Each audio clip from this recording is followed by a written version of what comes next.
आस्था, यह सब सुनते ही मन में एक गूढ़ शक्ति की अनुभूति होती है।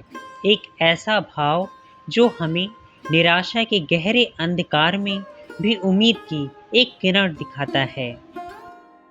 आस्था सिर्फ एक विश्वास नहीं, बल्कि एक अनोखा तंत्र है जो हमारी सोच, हमारे विचार और हमारे कर्मों को दिशा देता है। परंतु प्रश्न यह है कि क्या हमारी आस्था सच में इतनी मजबूत है जितनी हम समझते हैं? क्या यह अमृत है जो हमें शक्ति देता है, या फिर कहीं यह जहर तो नहीं बन रहा जो हमारे विवेक को धीरे धीरे मार रहा है? चलिए अब हम समझते हैं आस्था के अर्थ और उसकी शक्ति के बारे में। आस्था का अर्थ है विश्वास, श्रद्धा और निष्ठा। यह वह ऊर्जा है जो असंभव को संभव बना देती है। महाभारत के अर्जुन ने श्री कृष्ण पर अटूट आस्था रखी, तभी वे कुरुक्षेत्र में मैदान में विजय प्राप्त कर सके। रामायण में हनुमान जी ने भगवान श्री राम पर अनन्य आस्था रखी, जिससे वे असंभव को भी संभव कर दिखाया। इतिहास गवाह है कि आस्था में वह शक्ति है जो कठिन से कठिन परिस्थितियों को भी पराजित कर सकती है। लेकिन आज के समय में जब विज्ञान और तर्क का बोलबाला है, हमारी आस्था कहीं कमजोर तो नहीं हो रही? क्या हमारी आस्था सच्ची और स्थिर है, या फिर यह मात्र एक परंपरा का अनुसरण है? क्या हम अपनी आस्था को तर्क की कसौटी पर कसने को तैयार हैं, या फिर हम अंधविश्वास और आस्था में फर्क करना ही भूल गए हैं? चलिए सबसे पहले अब हम जानते हैं आस्था और अंधविश्वास के भेद के बारे में। आस्था और अंधविश्वास के बीच की रेखा अत्यंत महीन है। आस्था जहां हमें सशक्त और सकारात्मक बनाती है, वहीं अंधविश्वास हमें निर्बल और आश्रित बना देता है। उदाहरण के तौर पर, यदि कोई विद्यार्थी यह विश्वास रखता है कि कड़ी मेहनत और ईश्वर में आस्था से वह परीक्षा में सफल होगा, तो यह उसकी सकारात्मक आस्था है। परंतु यदि वही विद्यार्थी यह मान ले कि सिर्फ एक विशेष पेन से लिखने पर ही वह पास होगा, तो यह पूर्णतः अंधविश्वास है।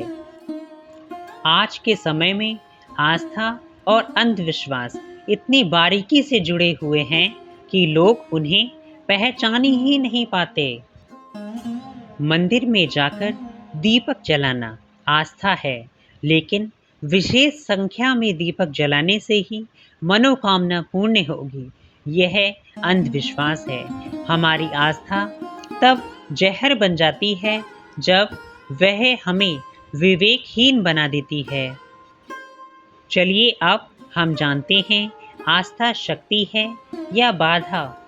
आस्था शक्ति है यदि वह हमें सृजनात्मकता और सकारात्मकता की ओर ले जाए, लेकिन जब यह हमारी सोच को सीमित करने लगे, हमारे तर्क को बाधित करने लगे, तब यह जहर बन जाती है। कई बार हम अपनी आस्था के नाम पर ऐसे कार्य करने लगते हैं जो मानवता और नैतिकता के विरुद्ध होते हैं। उदाहरण स्वरूप, कई स्थानों पर आस्था के नाम पर बलि दी जाती है। क्या भगवान वास्तव में रक्तपात से प्रसन्न होते हैं?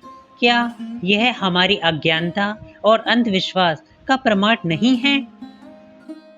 ऐसी आस्था न केवल जहर है, बल्कि यह समाज में हिंसा और बर्बरता को भी बढ़ावा देती है। हमारी आस्था कितनी मजबूत है, इसकी परीक्षा तब होती है जब हम कठिनाइयों का सामना करते हैं। जब जीवन में समस्याएं आती हैं, तब हमारी आस्था डगमगाने लगती है। लेकिन सच्ची आस्था वही है जो हर परिस्थिति में अडिग रहे। प्रभु श्री राम ने वनवास के समय अनेकों कष्ट सहे, परंतु उनकी आस्था कभी कमजोर नहीं हुई। पांडवों ने अज्ञातवास में भी धर्म और सत्य पर विश्वास बनाए रखा। महात्मा गांधी ने स्वतंत्रता संग्राम के दौरान अहिंसा और सत्याग्रह में अटूट आस्था रखी, जिसके बल पर उन्होंने अंग्रेजों को पराजित किया। आज के समय में जब चुनौतियां बढ़ रही हैं, तब हमारी आस्था की परीक्षा और भी कठिन हो गई है। क्या हम अपनी समस्याओं का समाधान तर्क और बुद्धि से ढूंढते हैं, या फिर किसी चमत्कार की आशा में बैठे रहते हैं? क्या हम कठिनाइयों से लड़ते हैं, या भाग्य के नाम पर हाथ धरे बैठे रहते हैं? आस्था अमृत है यदि वह हमें सकारात्मक सोच, साहस और कर्मठता प्रदान करे, लेकिन वही आस्था जहर बन जाती है जब वह हमें अंधविश्वासी, विवेकहीन और आलसी बना देती है। हमें यह समझना होगा कि आस्था का अर्थ ईश्वर में विश्वास के साथ साथ अपने कर्म में विश्वास करना भी है। क्या हमारी आस्था सच में मजबूत है? यह प्रश्न हमें स्वयं से बार बार पूछना चाहिए। हमें अपनी आस्था को तर्क और विवेक की कसौटी पर कसना होगा। तभी हम यह जान पाएंगे कि हमारी आस्था अमृत है या जहर। लेकिन प्रश्न अब यह उठता है कि आस्था को सशक्त कैसे बनाया जाए और कैसे इसे अंधविश्वास से अलग रखा जाए। आस्था को सशक्त बनाने के लिए केवल ईश्वर में विश्वास ही नहीं, बल्कि स्वयं पर विश्वास होना भी आवश्यक है। यदि हम अपने आप पर विश्वास नहीं करेंगे तो हमारी आस्था कमजोर पड़ जाएगी। इसके लिए निम्नलिखित कदम उठाए जा सकते हैं। सबसे पहले हमें ज्ञान और समझ का विकास करना चाहिए। आस्था को मजबूत बनाने के लिए यह आवश्यक है कि हम अपनी धार्मिक और आध्यात्मिक मान्यताओं को समझें।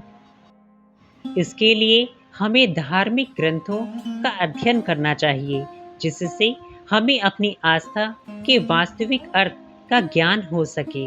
उदाहरण के लिए गीता का अध्ययन हमें कर्मयोग और भगवत गीता का सही अर्थ समझाता है। तर्क और विवेक का प्रयोग।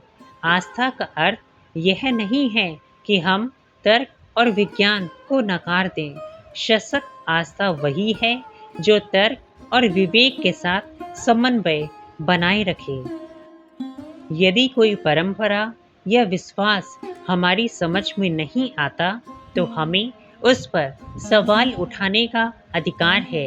यही प्रक्रिया हमें अंधविश्वास से बचाती है। अगला है स्वयं पर विश्वास। यदि हमें अपनी क्षमताओं पर विश्वास नहीं होगा, तो हमारी आस्था हमेशा डगमगाती रहेगी। जब तक हम स्वयं पर विश्वास नहीं करेंगे, तब तक ईश्वर में विश्वास अधूरा रहेगा। इतिहास गवाह है कि जिन लोगों ने अपनी आस्था को दृढ़ बनाया, उन्होंने सबसे पहले स्वयं पर विश्वास किया। अगला है धैर्य और साहस। आस्था की परीक्षा तब होती है जब परिस्थितियां विपरीत होती हैं। ऐसे समय में धैर्य और साहस ही हमारी आस्था को मजबूत बनाते हैं। महात्मा गांधी, स्वामी विवेकानंद और भगत सिंह जैसे महान व्यक्तियों ने अपनी आस्था को धैर्य और साहस के साथ निभाया। चलिए अब हम जानते हैं अंधविश्वास से बचने के उपायों के बारे में। आस्था को जहर बनने से बचाने के लिए अंधविश्वास से दूरी बनाना आवश्यक है। इसके लिए निम्नलिखित बातों का ध्यान रखना अति आवश्यक है। पहला है प्रमाण और सत्यापन किसी भी विश्वास को आंख मूंद कर ना अपनाएं। यदि किसी परंपरा या मान्यता का पालन कर रहे हैं तो उसके पीछे के कारणों को जानने का प्रयास करें। यदि वह तर्क संगत और मानवता के हित में है तभी उसे अपनी जिंदगी में अपनाएं। अंधानुकरण से बचें। आस्था का अर्थ अनुकरण नहीं बल्कि स्वयं की अनुभूति है। किसी भी धार्मिक या सांस्कृतिक परंपरा को अपनाते समय यह देखें कि वह आपके विवेक और समझ के अनुरूप है या नहीं। अगला है संवाद और विमर्श। आस्था से जुड़े सवालों पर खुलकर चर्चा करें। इससे न केवल आपके संदेह दूर होंगे बल्कि आपकी आस्था और भी मजबूत होगी। संवाद ही वह माध्यम है जिससे हम अंधविश्वास और आस्था में अंतर समझ सकते हैं। उदाहरण स्वरूप स्वामी विवेकानंद जी ने न केवल ईश्वर पर बल्कि स्वयं पर भी अटूट आस्था रखी। उन्होंने शिकागो धर्म महासभा में भारतीय संस्कृति का गौरव बढ़ाया क्योंकि उन्हें अपनी विचारधारा और धर्म में पूरा विश्वास था। उनकी आस्था तर्क संगत थी और उन्होंने कभी भी अंधविश्वास को महत्व नहीं दिया। गांधी जी की आस्था सत्य और अहिंसा में थी। उन्होंने अपनी आस्था को कर्म का आधार बनाया और स्वतंत्रता संग्राम में एक नई दिशा दी। उनकी आस्था कभी अंधविश्वास में नहीं बदली क्योंकि उन्होंने हमेशा तर्क और विवेक को अपनाया। आधुनिक युग में स्टीव जॉब्स का उदाहरण लिया जा सकता है। उन्हें अपने सपनों और विचारों पर अटूट विश्वास था। उनकी आस्था ने उन्हें जीवन की कठिनाइयों में भी हारने नहीं दिया और वे दुनिया के सबसे महान आविष्कारकों में से एक बने। अब सवाल यह आता है, आस्था को अमृत कैसे बनाएं? आस्था को अमृत बनाने के लिए उसे सकारात्मकता और सृजनात्मकता से जोड़ना होगा। इसके लिए आस्था को कर्म से जोड़ें। केवल भाग्य पर निर्भर ना रहें। अपने विश्वास को नकारात्मक विचारों से बचा कर रखें। आस्था को मानवता और सेवा से जोड़ें जिससे यह सामाजिक उत्थान का माध्यम बन सके। अपनी आस्था को कभी भी दूसरे पर थोपने की कोशिश कभी ना करें। चलिए अब इस प्रस्तुति के समापन की ओर कदम बढ़ाते हैं। आस्था अमृत है यदि वह हमें साहस, धैर्य और सकारात्मकता दे, लेकिन वही आस्था जहर बन जाती है जब वह हमें अंधविश्वासी, कट्टरपंथी और विवेकहीन बना देती है। आज के युग में जब विज्ञान और तर्क का युग है, हमें अपनी आस्था को समझदारी और विवेक के साथ अवश्य ही जीवन में निभाना चाहिए। हमें यह समझना होगा कि आस्था का अर्थ सिर्फ ईश्वर में विश्वास नहीं बल्कि स्वयं में विश्वास और कर्म में निष्ठा भी है। जब हम अपनी आस्था को सकारात्मकता और तर्क के साथ जोड़ेंगे तभी यह अमृत बनकर हमारे जीवन को सार्थक बनाएगी। तो क्या आपकी आस्था सच में मजबूत है? यह प्रश्न आपसे कोई दूसरा व्यक्ति या अन्य व्यक्ति कभी नहीं पूछेगा। यह सवाल केवल आप ही स्वयं से पूछ सकते हैं। यह कहानी केवल आपके विचारों को दिशा देने का प्रयास है।